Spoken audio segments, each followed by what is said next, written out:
Hello and a warm welcome to Business Television Africa News. In case you did not catch up with us in the course of the week, here is another opportunity to recap some of the stories. Now the stories. The Ghana Association of Bankers and the Institute of Financial Journalists, IFEJ, this week organized a seminar on analyzing financial statements and Bank of Ghana foreign exchange regulations for selected financial journalists in Accra. The aim was to equip them with how to effectively analyze financial statements in their news reportage. Head of Financial Support of the Barclays Bank, Richard Boedi, was upbeat about Ghana's economy and cautioned journalists to take financial reporting seriously, or better still, consult experts to produce appropriate reportage. Financial statements are formal records of financial activities of businesses or legal entities that show how a firm has utilized its funds within a period. They are crucial for tracking the financial health of organizations and help to take business decisions on a regular basis to assess the viability of investing in a business. It is therefore usual to start financial analysis by restating all balance sheet items as percentages of assets and profits and losses as percentage turnover. It has, however, been observed that financial reportage has invariably been handled unprofessionally by journalists. It is in this light that the Ghana Association of Bankers and the Institute of Financial Journalists organized a seminar to train journalists on analyzing financial statements and knowing Bank of Ghana's foreign exchange. Some areas covered included the financial trends of some companies, industry averages, as well as financial research, which are all necessary to track business trends. Journalists analyze the financial services industry without understanding or exuding the true fundamentals of the industry. We are just in a period where we will soon be making public our financial statements to show how the industry has performed in the past year. And we thought that this is the right time to try and expose economic and financial journalists to the things that they ought to know when they see those things published, the financial statements published. The second objective is to try and clarify whatever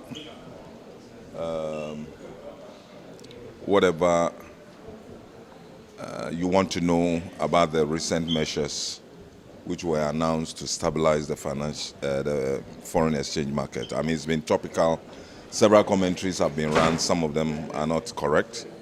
And that is why we thought that you, being in touch with the public, we should expose you and explain some of these things to you.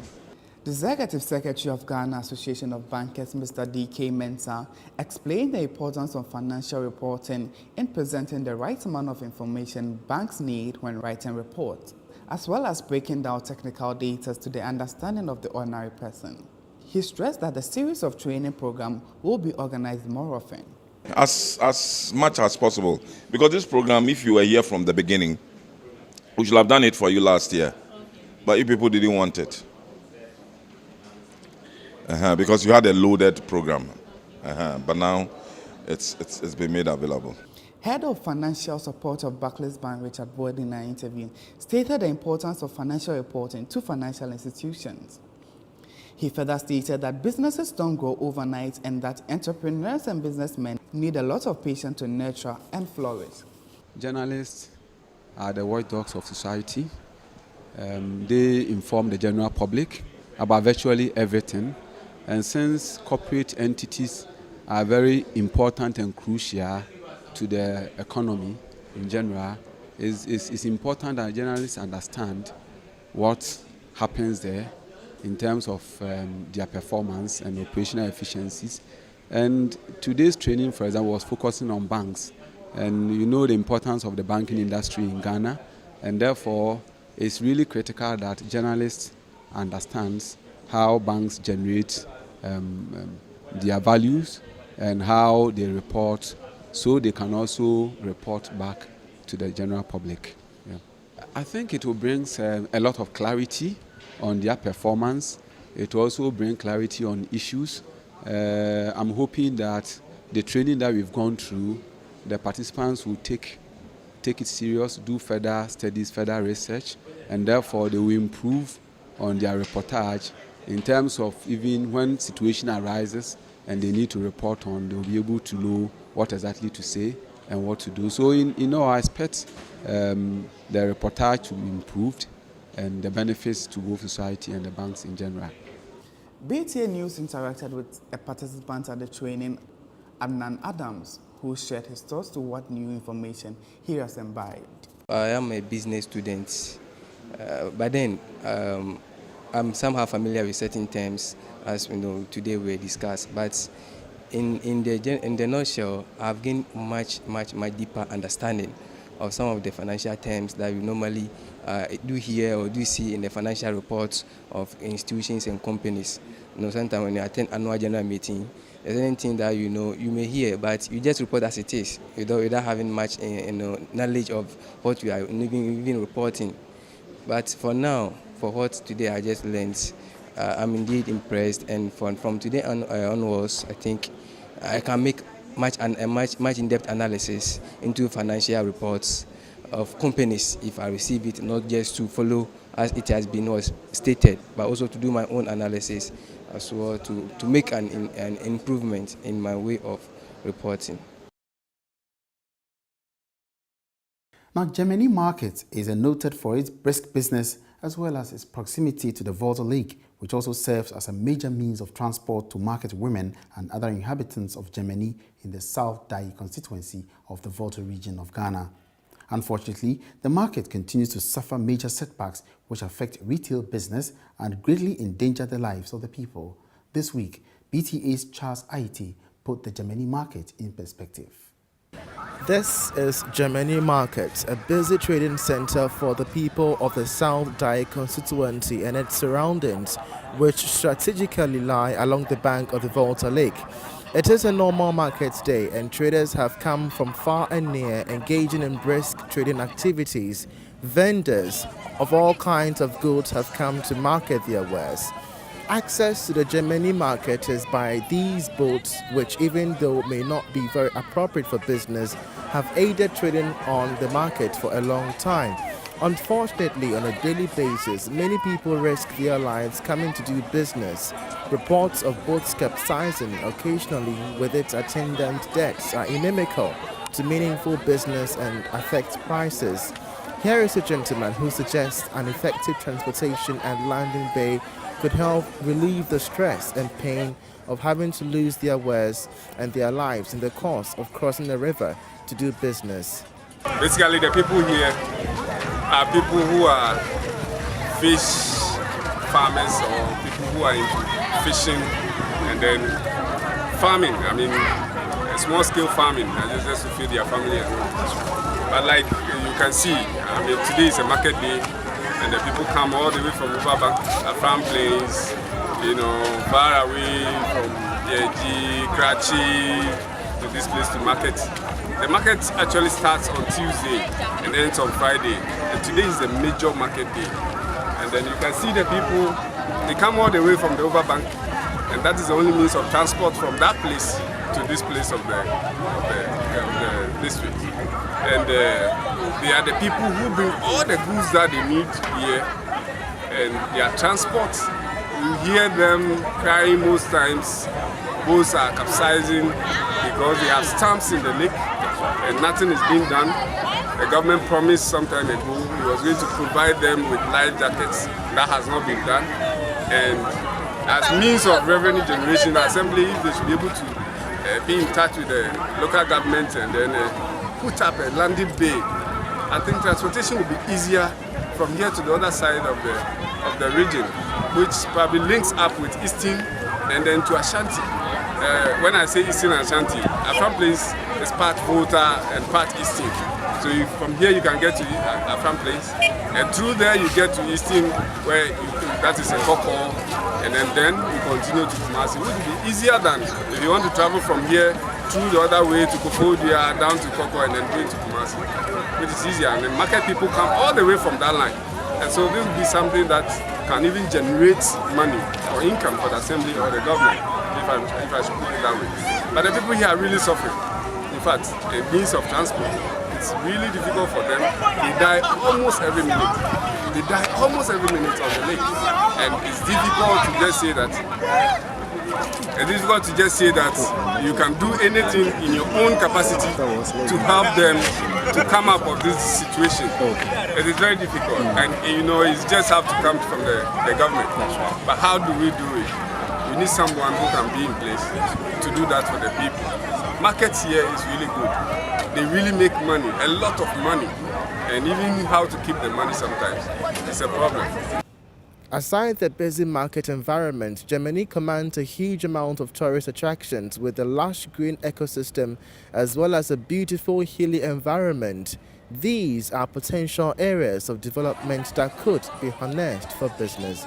BTA News, Charles Aite. The president of Group Indum, Dr. Papa Kwesi Indum, has reiterated the need to patronize Made in Ghana initiatives to help in national development. He was speaking when First National Savings and Loans announced its presence at Twifo Praso in the Central Region. The institution, with the ultimate goal of becoming the People's Bank, held a customer appreciation Durbar at Twifo Praso for customers of the bank, potential customers, as well as a section of the public which it hopes to do business with.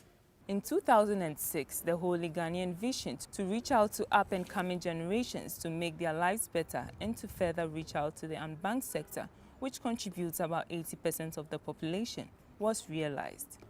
Dr. Papa Kwesi Indum's vision was also to bring back banking to the doorsteps of the ordinary Ghanaian and had as its ultimate mission to become the national bank for the ordinary person. Since then, the First National Bank train has broken bounds and boundaries to transcend every regional capital in Ghana and, most importantly, in most of the district capitals, where many financial institutions have not dared to venture. The latest destination is Twifo Praso in the Central Region, where the bank also has representations in Elmina, Cape Coast, Mankesim, Kaswa, Asinfoso, Danang, and Dunkwa Onofin. Sɛ obi usika bɛbɔ wata so na obi tukwan na obi akudu kwan so na akrɔmfo bɛgye sika na afi nsɛm na wakyerɛw sɛ obetumi di sika na di kan akɔ na bibi saa wɔ hɔ no ma wadu hɔ no ma watumi yakɔyi dan de akɔyɛ wadeɛ no meke sɛ waboa yɛ papaapa ti ɔpanyin Kwesi Indum a wode saa adwene baeɛ a anyia bɛdu saa mpɛmpɛn so yi dɛdɛ wase papaapa Twifo Praso ha no nso so no bifi sɛ wobaeɛ no ɔhu sɛ nneɛma a ɛkɔ so wɔ ha no no akɔ anim sɛ na ɔpanyin ka sɛ obi kɔbie bank baabi ɛde di kan de ɛtɔ so mmienu de ɛkɔpem da awɔtwe na wɔnhu hwee nti yɛbɛserɛ wo sɛ wo so waba ha no mu yi woyɛ adwuma wɔ ha no mu yi na yɛhia adeɛ kakra yɛsɛ yɛfrɛ biribi social responsibility nti yɛbɛserɛ wo sɛ yɛwɔ yɛ man mu na mo ne yɛyɛ adwuma na mo nso monya ɛho fa so kakra no ɛyɛ na mo atwa mani ahwɛ ɔman sɛ biribi nso hia yɛ ha no mu a matumi aboɔ man no sɛ hospital ɛne school ne adeɛ nyinaa no biribi kakra wɔ hɔ no ma na mo nso motumi de aboa ɔmo na nkɔraa a ɛkɔ school no anaasɛ obi yare kɔ ayaresa bi a ɔno nso anya biribi ɛde nti yɛfrɛ biribi social responsibility wobɛhwɛ saa bea no nso so na sɛnea mo ama kan yi na sɛnea ma akɔ so wɔ ha no mu yi no watumi aboa yɛn na yɛn nyinaa nso so yɛde yie no bi ɛho mfa soɔ de yɛn nso yɛnya bi. The bank held the Durbar to render appreciation to the people of Twifo Praso for welcoming their services and for taking part in the bank's operations in diverse ways. The CEO of First National, Patrick Anumel, explained the services of the bank. Chair, yes, see you ma bank you watery. Papa Kwesi Indum na neyer na wonya dam adaso nyansa daso vision. What is so damn banky? What's on as also when you're general? Open the banky, Oko, Amwana. Yes, I ain't too much my day, your boss one. Your baby one papa. No one on me, the monk coffee, yes, ordinary person. Yeah, ordinary person, or ordinary customer. Yet, traders, market women, artisans, fitter for, carpenter for, students, workers, ordinary person. as a kunsa was it done with Tessie when you're in there. The microphone, no when you're baby in bank, and also when you're banking services and no more, or Uncle Corwan. On them, the banks are buying a chassis and say, Esha, Barclays Standard Nunazi, a castle one banker. They say, Erocohones and Shokota into Mko. Erocohones and Botaya into Mko. Nkanon Obeno, Seroko Umpa, and we be you, Umpawa and Sanako. And so then they say, no more on ye. Because I want to win here, Yan Sumanankasa. On Yan Crano, on your Kumasi no. If he Kumasi in Cran, Sekinita Quadi, nay there, Conum Quadrum Quada, Nkofo one, no win here bank. Nkofo one, no win here Yan services. Nti yezi ye yensi with it said damaza nanu yezi yeti bodum nti bank nangasa we win 2006 na yesha say echo regional capital bia na region bia yo na say ya started there ye tre ye ko district bia. The president and chairman of Group Indum, Dr. Papa Kwesi Indum, was happy with the level of patronage of the inhabitants of Chifo-Praso, and emphasized that very soon First National will have a permanent edifice at Chifo-Praso. Yanto aza wine wagana main. Yanto aza wine wagana main. Na say yanto aza wine wagana main America chonye de First National or Ghana fo enyara yeniza. Ayo binezi. Ayo goni binezi. Ayan yaron ko baby yara. Yan mana harani so oye ya yan fon ko baby minfi French manim amana wakamu ho aye that's all First Nationally unfi Germany unfi Japan unfi China ene bia ka de o menya mu bibi kakra ente mesesa na mefon ko ahia no ahara na yefi yam ko baby ara bio awo so pede hu baby mi fi na nti la heya na efi enti ye bibia so ye no ye Ghana fo ana ye nwanere ye enti ahaya be adwuma kakra ebi no benya bi wore ye sayan so ye abo obi so a obi so na adwuma no so obotumpon no so afa bi so oza aka ho ono na ye nya so ye hwehwe ama adwuma ba na so adwuma so sika ona me adwuma do na obaso a sika na won sabaka no aya so sika.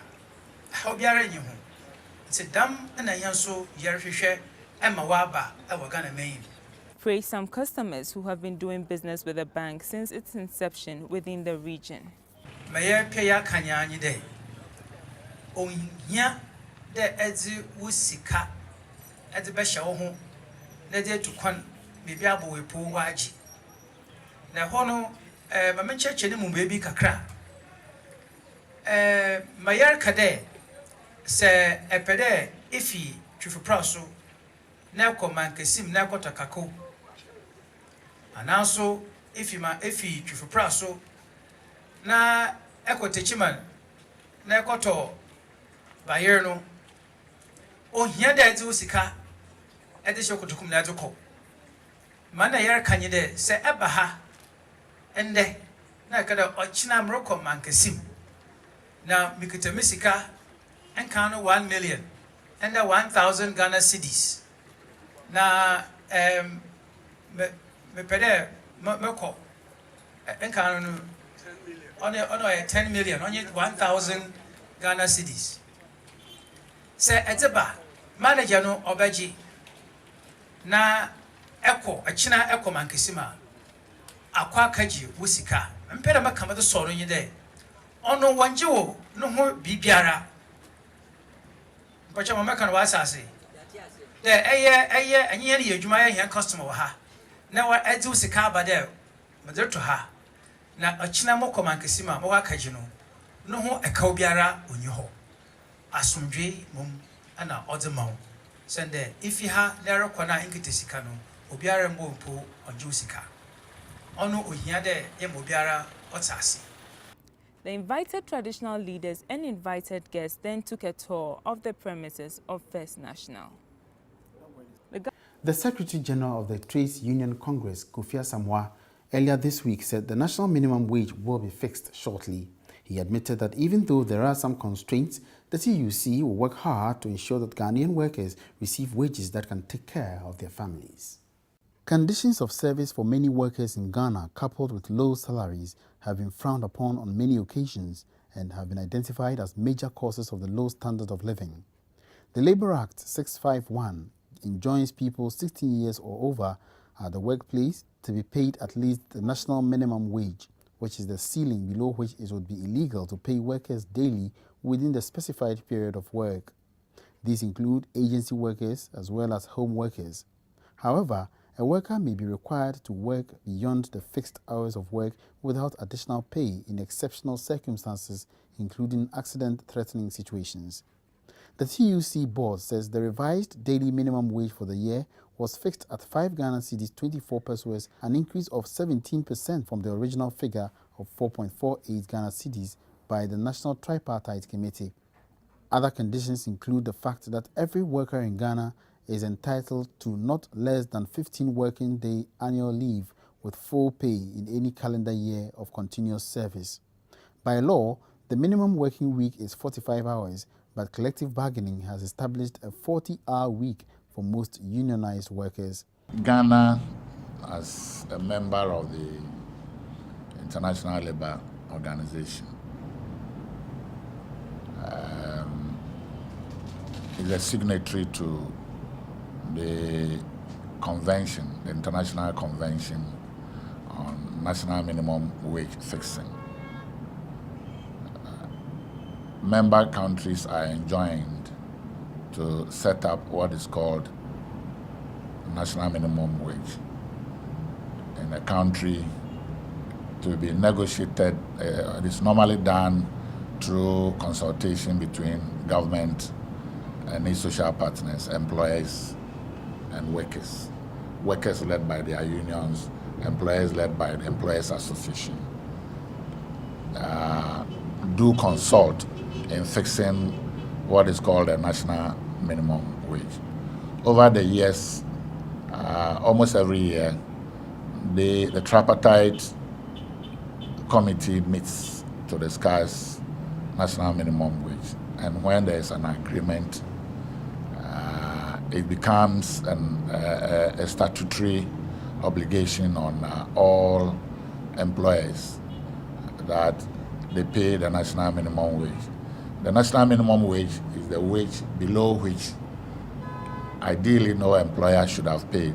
If anybody is engaged in labor, the least paid person should not be below the national minimum wage. So the national minimum wage serves as a safety net for the vulnerable to ensure that people in employment are not exploited. In Ghana, yes, we fix the national minimum. We can as well also look at sectors of the economy and also have their minimum.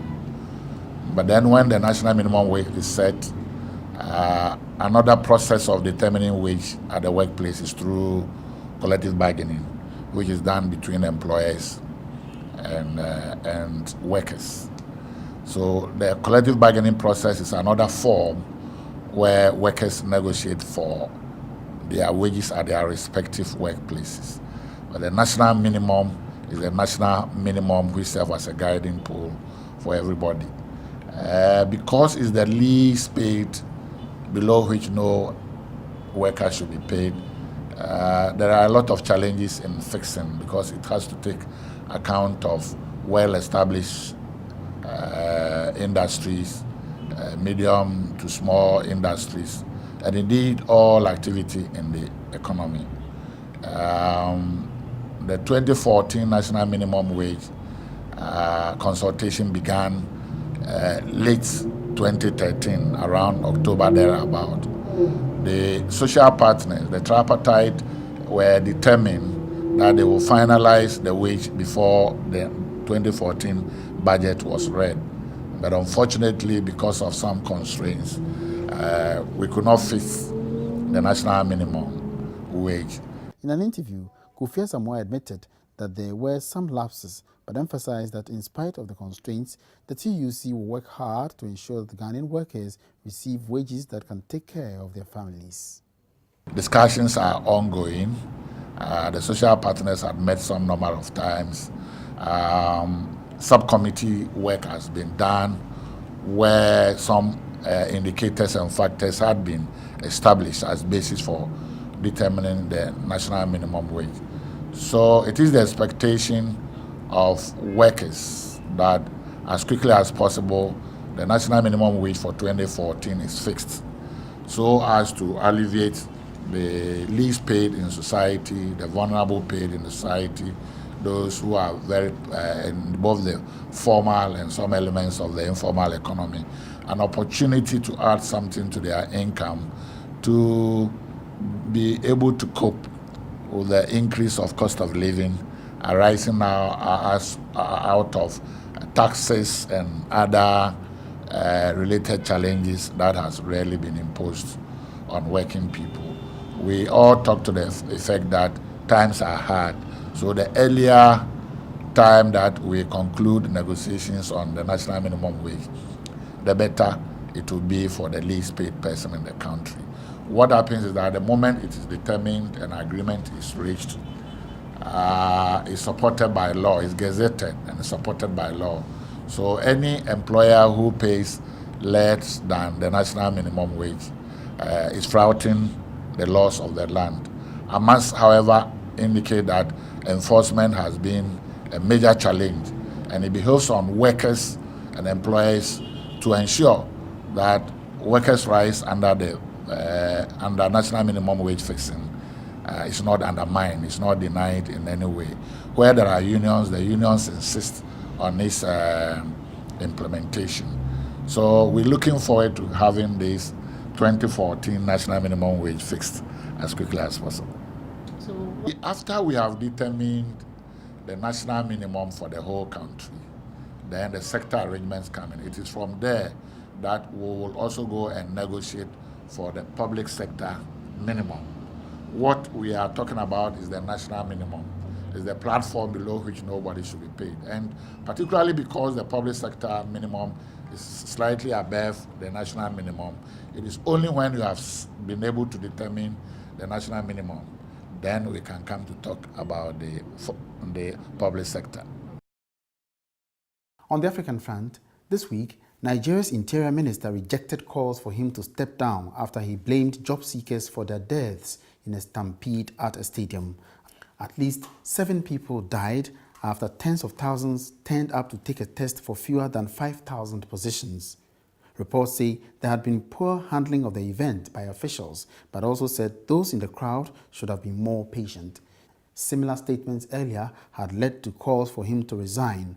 The recruitment exercise was for jobs in the immigration department.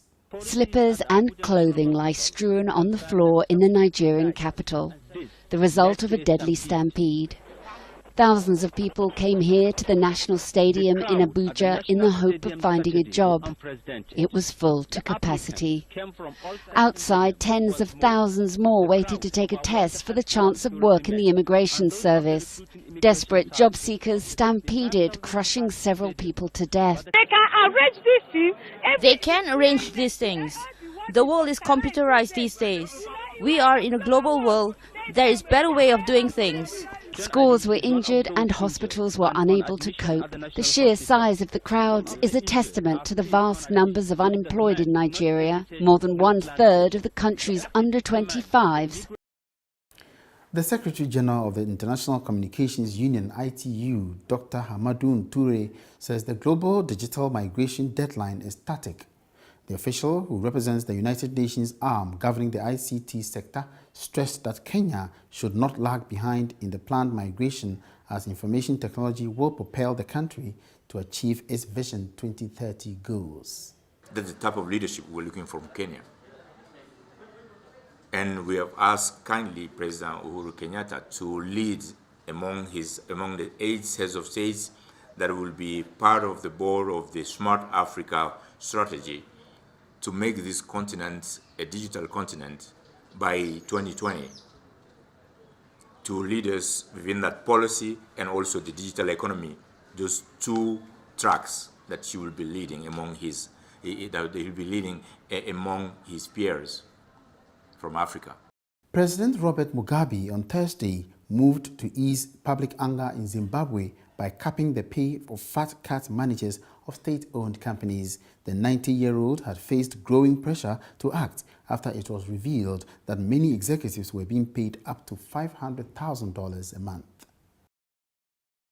Residents of Kenya's northwestern Turkana region hope the discovery of oil and gas will bring prosperity to the area. Although experts say it could be years before the first barrels of oil are commercially produced, tensions have already been running high as locals say they are yet to benefit from the newfound wealth. It is hoped that the oil companies will be able to provide jobs for the community.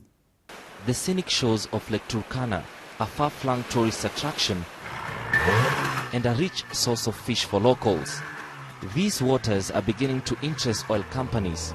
Some believe black gold lies under the surface and have already conducted initial surveys. But on the land surrounding the lake, exploration has already begun. British firm Tullow Oil has dug 7 wells around Lokicha. This is the latest site where it is drilling for oil. The company says initial signs here at Etuko are promising. By the end of this year, it plans to have 30 other sites like this one across Turkana. In Tullow, Kenya, we've been very successful in our exploration campaign. We've had a lot of discoveries, which we're very excited about. The next phase is a combined exploration and appraisal campaign. This well behind us is an appraisal well that was drilled post the discovery made, and we're very excited about the prospects. This is one of the poorest parts of Kenya. The discovery of oil has raised expectations among the locals that their lives could change for the better. Last year, their protests halted Tullow's operations altogether, and recently there have been more demonstrations. I think the way you see this place, it is a bit dry, and the benefit that we have been asking, we are not getting it. It is like they are coming to benefit from our county, and they left us hanging just around here, no jobs, no benefit that we are getting from Tullow. But the company's country manager, Martin Mbogo, disputes this. He says Tullow Oil is doing all it can to provide more jobs for the community, despite a huge skills gap in Turkana. Out of 2,000 employees, we got significant participation by members from the area of operation in excess of 1,200. In terms of percentages, our workforce in Nairobi of about 100, out of those we've localized 70% of it. So there is indeed a significant component of Turkana's people operating in that area that are already in our operations. Oil production in Turkana is not expected to start until 2018, but when it does, it's hoped the fortunes and lifestyles of this poor nomadic community will be transformed forever. Key players within Nigeria's oil and gas industry this week gathered to deliberate strategies in the sector that would create growth. Nigeria loses over 735 million naira daily due to gas flaring. During the Nigeria Oil and Gas Week conference, emphasis was placed on the country's underdeveloped gas sector, oil theft, and illegal bunkering of oil. These are current problems that Nigeria faces. Nigeria's economy is heavily dependent on oil. Oil and gas exports account for around 80% of government revenues and over 90% of foreign exchange earnings. Nigeria remains the largest oil producer in Africa. Nigeria's oil export commenced in 1958 with a production rate of 5,100 barrels of crude oil per day. The production rose to 2 million barrels per day in 1972. Export revenue grew from 1% to 75% respectively.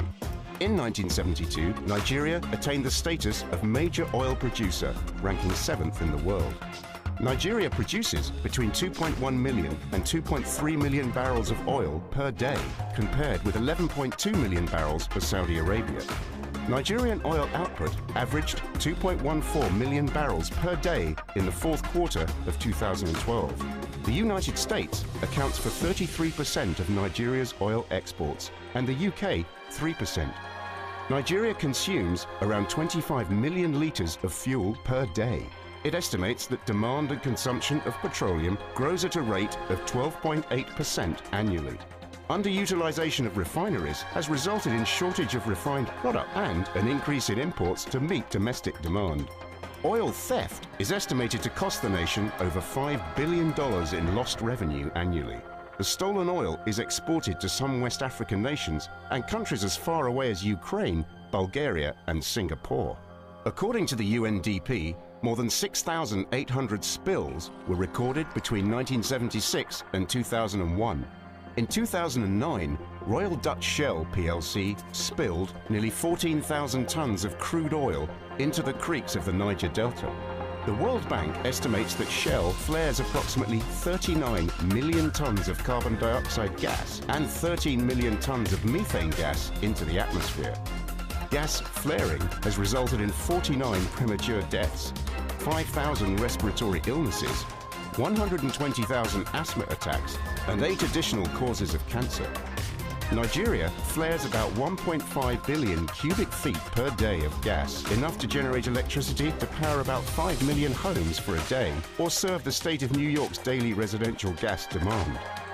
Nigeria has an estimated proven reserve of 32 billion barrels, enough for 37 years at the current rate of production. Overdependence on oil revenue has resulted in major problems for the Nigerian economy. Climate change, unemployment, health hazards, looting, poverty, violence. An estimated £220 billion has been squandered, stolen or wasted by government officials between independence and now. What is the solution, and do we need to look beyond oil? And that does it for the weekly review of our business stories. My name is Emmanuel Apajiri Afe. Thanks for your company.